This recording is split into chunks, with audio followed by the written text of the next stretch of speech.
అనగనగా చందమామ. ఒక తల్లి వేడివేడిగా భోజనం చేసి తన 6 సంవత్సరముల కూతురు రేవతిని తినడానికి రమ్మని పిలిచింది. ఆటలలో పడి ఆకలి లేదు వద్దు అని అంది. రా తల్లి, తిని ఆడుకుందువు అని తల్లి పిలవగా, నాకు చందమామ కథ చెబితే వస్తానమ్మా అంది. రా మరి అని రేవతిని వారి ఇంటిలోని కిటికీ వద్ద చిన్న కుర్చీలో కూర్చోబెట్టి కథ చెబుతూ ఉంది. పూర్వం ఒక తల్లికి 3 కొడుకులు ఉండేవారు. వారి పేర్లు సూర్యుడు, శుక్రుడు, చంద్రుడు. వారి తల్లి వారిని అల్లారు ముద్దుగా పెంచుకుంది. వారు పెరిగి యుక్త వయస్కులు వచ్చారు. ఇలా ఉండగా తెలిసిన బంధువుల ఇంట్లో వివాహం జరుగుతూ ఉన్నది. వారు ప్రతి ఇంటికి వచ్చి, అందరినీ పెళ్లికి వచ్చి భోజనం చేసి వెళ్ళండి, తప్పక రావాలి అని పిలిచారు. ఆహ్వాన పత్రికలు ఇచ్చారు. పెళ్లి రోజు రానే వచ్చింది. అందరూ అందముగా తయారై పెళ్లికి వెళుతూ ఉన్నారు. సూర్యుడు, శుక్రుడు, చంద్రుడు ఇంటికి వచ్చి, అమ్మా, పెళ్లికి అందరూ వెళుతున్నారు, నీవు ఇంకా ఇలా ఉన్నావేమిటమ్మా అని అడిగారు.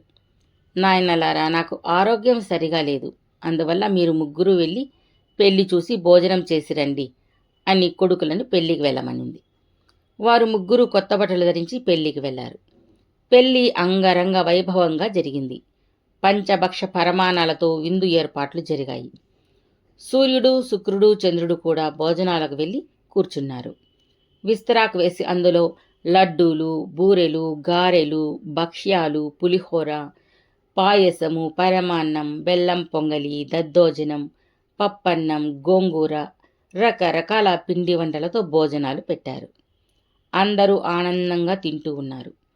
సూర్యుడు, శుక్రుడు కూడా భోజనాల రుచి చూస్తూ మెచ్చుకుంటూ తింటూ ఉన్నారు.